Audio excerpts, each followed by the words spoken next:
It's time consuming, but it's also really easy. This is Dutch oven bread. Let's get started. The first thing you want to do is pour in some lukewarm water in a measuring cup. Make sure it's about 110 degrees Fahrenheit.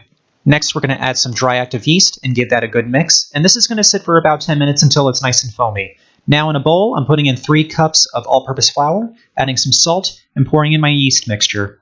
Next thing we're going to add is some olive oil. This is going to add some extra flavor. And now I'm just going to give this a good mix. I am not going to use my hands at all. I'm just going to stir this up until it's a wet, sticky dough. Make sure there's no clumps of flour. I'm going to cover it with some plastic wrap, and this is going to sit and rise for 24 hours. After 24 hours, go ahead and take your Dutch oven and put it into your oven while it's off, and then set it to 450 degrees Fahrenheit.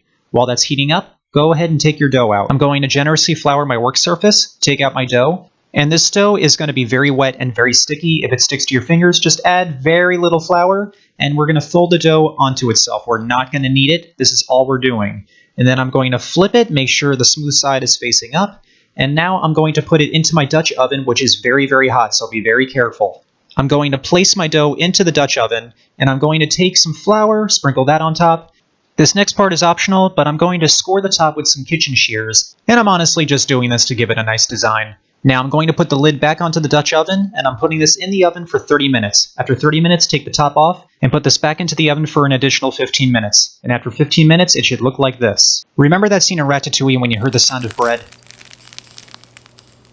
It's a symphony of crackle, and that's what this is. Nothing's better than the smell and taste of fresh baked bread in your house. This is also a very good bread to start with if you've never done it before, so definitely check this recipe out. Also, stay tuned for next week's episode because I'm going to do something really good with this bread.